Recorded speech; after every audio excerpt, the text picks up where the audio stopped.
Hey, Uncanny X-Men number 328, Joe Maude era. This was an era of X-Men comics I had stopped reading when they were coming out. No, I take that back. I correct myself. I stopped buying them, but I was reading them because one of my brothers was still collecting these. I think it was my younger brother, John. And so I would read these stories, but I was kind of not, I wasn't as interested in them as I used to be when Jim Lee was drawing the X-Men. If you watch my channel, you know I go on that a whole bunch. I was just at that right age, at that right era to have jumped onto the Jim Lee bandwagon. I've come to appreciate, his work and then guys that came before him and after him and all these different things to varying degrees. But I had not jumped on the Joe Maude era bandwagon. I didn't dislike his work, but it wasn't enough to make me want to pick it up. But by God, did everyone else love it. And he was the big thing. This was made in 1996, I believe, is the print date. And I know that comics were in a free fall from the speculator boom and all that type of stuff. But Joe Mad on X-Men was one of the few big, exciting things still going on. And you can kind of see how and why. He brought a fresh, new kind of vibe to the thing, and he's good. He's very talented at a very young age, and what a gig to get at a young age, like to be drawing X-Men. The cover kind of is eye-catching. Psylocke versus Sabertooth. Is it going to be as awesome as like what the cover would kind of indicate that it could be? Somewhat. We'll see. Like I said, I was not a fan of Joe Mad. I didn't get on board with Joe Mad's artwork. I've said this before, until he did Battle Chasers. And suddenly I was like, okay, I get it now. Now I'm on board. His style evolved a little bit. It just kind of refined itself and became what I think is the definitive version of who he is. And this was still getting there, and this is my opinion. It's fine. It's good. I can certainly see the talent, but it wasn't anything that really captured my attention that much. But like I said, everyone in the world, it seems like, really was into it. Sabertooth, just being an angry, horrible, murderous scumball like he is. You can see the reflection in his eyes of Professor X. That's pretty awesome. And just a great, a big splash page of a big angry face slobbering, with his teeth. The coloring's pretty cool. Tim Townsend is on the inks on this. Really solid inks. Pretty awesome splash page to start. You do the splash page, double splash page. Now I can't decide if the coloring is really awesome or overdone. I mean, this looks plasticky. The backgrounds are kind of, I don't know if that's something that's drawn in or the colorist has done those. It looks good, but it also is not my favorite version of anything with the coloring. It's kind of fine. But Joe Mad's kind of the star here. The whole point is that the X-Men had captured Sabertooth, and I went over a recent issue drawn by Andy Kubert that was set before this, where Sabertooth had been captured, and he was trying to... He had these murderous rage tendencies, and he had this other character called Birdie that would give him what they called the glow, like a psychic, telepathic kind of way of turning down his murderous tendencies. And then she got killed, and so the X-Men were doing it for him. And then I think that story ended with Wolverine discovering that Sabertooth was faking it all, pretending like he was rehabilitated and being part of the good guys, and Wolverine put a claw through his brain. And then at that moment, everything went off to go be the Age of Apocalypse. And then this is now after the Age of Apocalypse. And he's basically admitted, he admits here later, that the claw stabbing through his brain made it so that telepathic, the glow that he calls it, that stops his homicidal urges, he doesn't need it anymore. It doesn't work. So he was lying about everything. He was faking everything, and he's rubbing it in their faces, specifically Professor X here. He's like, you tried to bring me in, you wanted to help me, and you failed. That means you're a failure. You couldn't do it. You suck. And Professor X is trying to tell him, I did this against everyone's objections, the same way I brought in Rogue, Wolverine, Gambit. I didn't turn you away. I just wanted to help you. I wanted to help you get rid of your homicidal rages. But Sabertooth saying, hey, did it ever occur to you that I didn't want to be helped? So Professor X is saying, it doesn't matter. We're not going to let you go about your life this way.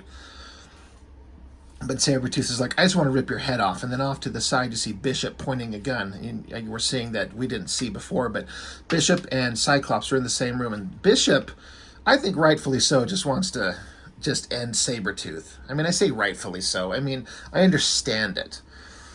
So Cyclops is like, dude, chill out. Like, take it easy. Like, this is the professor's hand to play. We're going to back him up. We're not going to start murdering him. And they're like, why has the professor decided that Victor Creed is ultimately beyond redemption? So Jean Grey's off to the side. She says, well, we set up this Danger Room program, basically the holodeck from Star Trek, and says that we put this wonderful, nice scene in here. And then Jean Grey used her mental abilities to see through Sabertooth's eyes. So she could see what he sees. And you got this idyllic, wonderful little nature setting. But what does he see? Just the animals like ripped to death, shredded corpses, just a horrific scene. And they're like, this is what he sees. After all this time, after all this effort, he just sees death and destruction and blood and wants to kill. So Bishop's like, he's a mad dog that should be put to sleep before he hurts anyone else. And so here's where they get into the moral discussions like X-Men has been known to do. Whether or not this... Well, all right, I was going to say whether or not this reaches the heights of the best of X-Men. It certainly is not the best of the X-Men, for sure. But I think it's a valid conversation to have. Cyclops is telling Bishop that Mad Dog is a human being. Do we kill him because we don't want him around, because we fear him, because he is everything we abhor? Who's next? Do we kill Magneto, Sinister? Then who? Toad? Do we kill anyone who disagrees with the way we think mutants should live? He says, you pull that trigger and the killing doesn't stop, ever. I mean, I think that's the right mindset to have, but it doesn't, there's some insane homicidal maniacs that will just kill you and everyone else that I would think should be put down. I mean, how many times can Batman put Joker away and then Joker gets out and blows up another hospital or a chemical factory or gasses a room full of people before Batman stops him and arrests him and sends him back to Arkham just for him to get out and do the same thing over and over and over, But there is the moral question to be discussed. But they don't want to cross that line. That's why they're heroes. And I like the moral dilemma that creates a question to ask. And Bishop's like, you're right. I thought after all this time I would have stopped trying to solve every problem by pointing a gun. But I've been distracted. And he had some shit go on that they're saying here. It was the Legion quest, something that Bishop was involved in. And then Jean Grey and Cyclops are talking about how after they came back from the future raising Nathan. So they're talking about that miniseries called Cyclops and Phoenix, which I've never read. And just the premise of it sounds interesting. As I understand it, Cyclops and Jean Grey get teleported somehow accidentally to some way far in the future point, and they run across Nathan Summers, who was their own son. Well, at least Cyclops' son, and Madeline Pryor's, I believe, right? And they end up,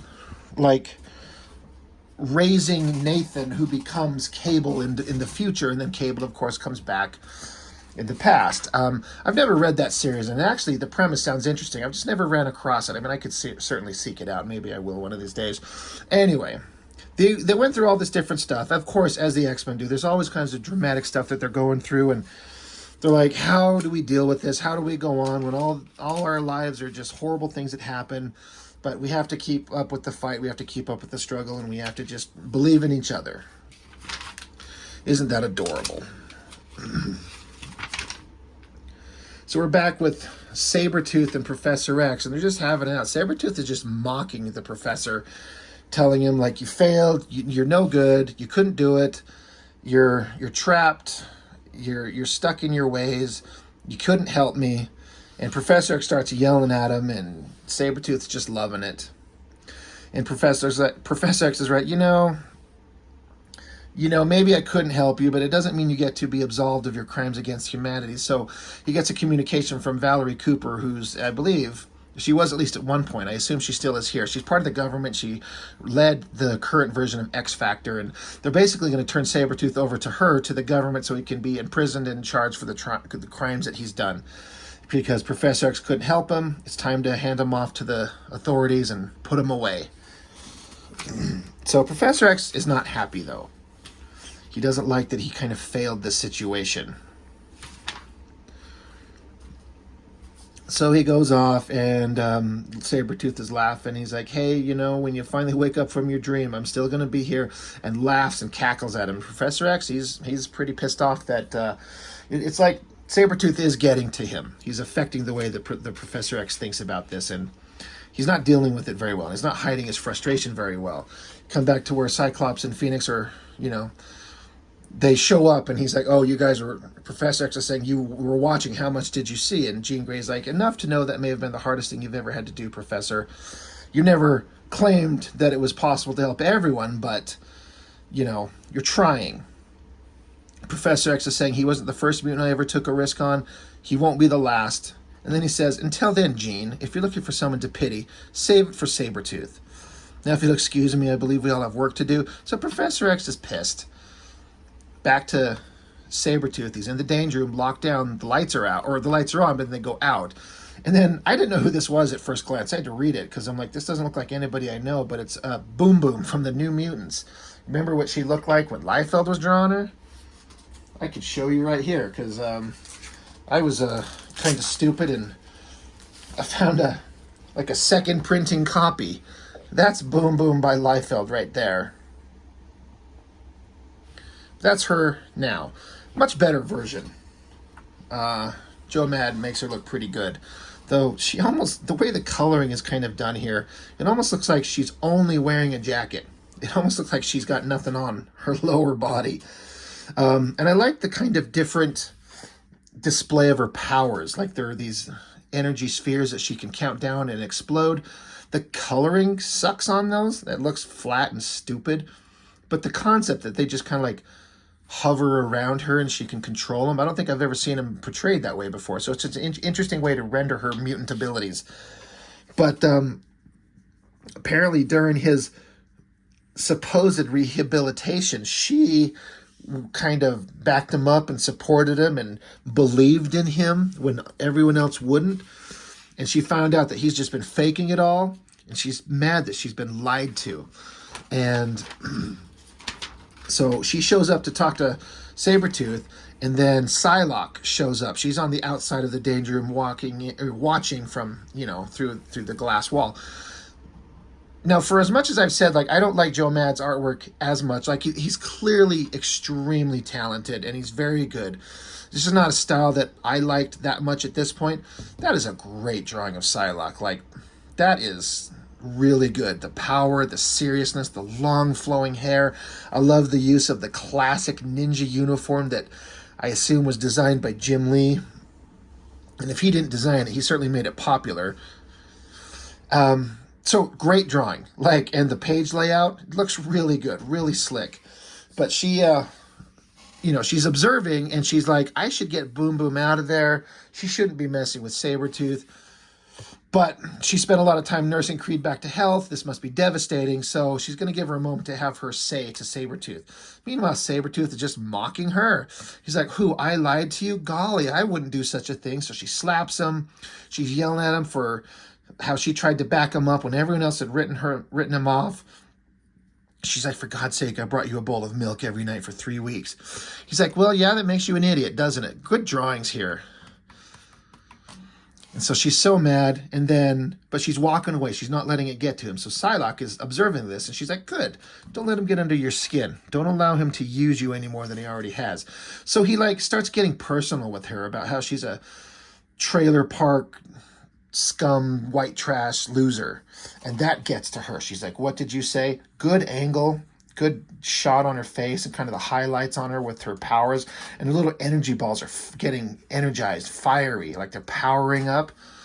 And so he's getting to her. He's getting to everybody. He knows the right things to say. Psylocke sees this, and she's like, oh God, no. Sabertooth keeps on. He's like, oh yeah, you're a failure. You're a nobody. You're white trash. Psylocke mentally, like telepathically communicates with Boomer. Says, you get out of there. You don't need to be in there. You come out of there right now. She says, stay out of this. I can handle this. Sabertooth's like, you can't handle anything. You can't handle the truth. You're a loser. Blah, blah, blah. And Boomer, she's losing control. You see tears in her eyes. She's freaking out. She's getting pissed. Psylocke is running in there, kicks the door open, and yells, Boomer, no. But right at that moment, Boomer is doing one of her time bombs, timing down, giant explosion, super powerful, blows her far away, tumbling to the ground. Well, what did she do? It was all a plan on Sabertooth's part to piss her off, to get her to set a bomb off so it frees him from his shackles. And he's like, yeah, don't worry. It looks worse than it feels. My healing factor is kicking in. And he's like, before I forget to say it, thanks, kid. I couldn't have done it without you. And she's like, you set me up. And he's like, yeah, no shit. Man, look at the point on her nose. That is some razor sharp point. Looks good, though. Again, this is still not my version of Joe Mad's artwork that I've liked the best. It's not quite there for me, but it looks pretty damn good. His hand comes down with the claws out. Psylocke shows up, kicks him right in the face. Good energy, movement. Joe Mad draws a really good Psylocke. Sabertooth grabs her foot, flings her across the room. She stops herself up against the wall, leaps back at him, takes an elbow to his chin. Standing there looking awesome, and Sabertooth's like, I'd rather die than get locked back up again. She's like, okay, let's do it. So the fight continues. He leaps at her, slashes as she blocks. He gets a good swipe across her face with the claws. You'd think there'd be a lot more blood and guts hanging off if those giant claws got her at all. She kicks him in the guts, does a heel palm to the face. He punches her in the guts. Meanwhile, Boomer gets on the communications there. It's like, anybody, help, Cyclops, anybody. They're going to kill each other. So good action scenes, good movement. Looks really good. Some giant ad in the middle of this for who the hell knows what. Grabs her by the face and slams her up against a wall. Face, big, huge claws, like he's going to just straight up eat her. He's going to murder her. So she says, she looks in his eyes and she knows she has no choice. Summoning her psionic blade, the sum totality of her telepathic abilities, she plunges it directly into Sabertooth's consciousness. In the past, this has provided him with what was called the glow, a temporary cessation of his homicidal urges. But in an instant, she knows there's something wrong, dreadfully, fatefully wrong. And so he says, it's like this. Since the runt popped his claw through my head, the glow don't work for me no more. So he's basically got her. This would have normally worked. You'd think she could fry his brain and kill him if she wanted to. I assume she could have, but she just didn't. Boomer's still calling for help. And here, Sabertooth got her, holding her head back, saying, you know, you people managed to cure me without even knowing it. And she says, no matter where you go, we'll find you. And he says, I'm counting on it. So you see a shadow of his clawed hand. And I get this is a Marvel comic. It's made for kids. So if they're going to make something bloody and gross, they have to kind of do it within the bounds of those restrictions. But he does something so horrible to her, it squirts blood onto Boomer's face, and she sees in horror. Good drawings. I just wish this was a little bit more graphic. I wish the fight would have gone on a little bit more, but there's only so many pages that you can devote to that. You get the idea, but a little bit more of a brutal fight would have been awesome. Cyclops comes a-running, Beast comes a-running, Archangel comes a-flying, because him and Psylocke have had a romantic relationship of some type at some point in the past. They roll up to the danger room, go in there, and Sabertooth, like, somehow I guess he blew a hole in the wall, I guess, or ripped the wall out, ran off, and Boomer's holding on to Psylocke, begging her, please don't die. And again, Psylocke could be more bloody. It'd be interesting to see like a more like adult version of this where like her guts are falling out and half her skin is ripped off her face and she's just shredded to pieces the way Sabertooth would do. Again, these are comics. These are Marvel comics. The kids are buying these. You can't make the version that adult me would like to see. You get the point. So she's close to death, and then it says it continues in a Sabertooth special on sale in 3 weeks. And then over here, next issue, peek into the seamy underbelly of mysticism as Wolverine and Archangel team up to battle the supernatural ninjas of the Ebon, what does it say? Ebon Wind? Ebon Wind. Their purpose, save Psylocke's life, guest starring the ever psychedelic Sorcerer Supreme, Doctor Strange. So, all in all, that is a terrible drawing of Juggernaut. Like, that is just god-awful. But that aside, like I said, this was not for me at the time, but I certainly see the appeal of it now. Joe Mad's artwork is pretty damn good, even if, like I've said multiple times, it's not my favorite version of him. I kind of would like to see these in black and white. I say that a lot because my artwork, I only ever do it in black and white, and I like to see what these things look like in pencil or inked form. The coloring is fine, this kind of early computer coloring. Some places it works great, some places it's not so great, but man, when Joe Mad nails his work like that, he really nails it. So I get the appeal of it, and I do have the next 2 issues. We'll get into those later, where Joe Mad decides to go on a little like a Ninja Scroll adventure. If you know, you know. But anyway, that's it for this book. X-Men, Joe Mad, pretty entertaining stuff. I wish it had some more adult kind of violence in it, but that's just me because I got fucked up sensibilities. So that's all I've got. So thanks for watching. Bye.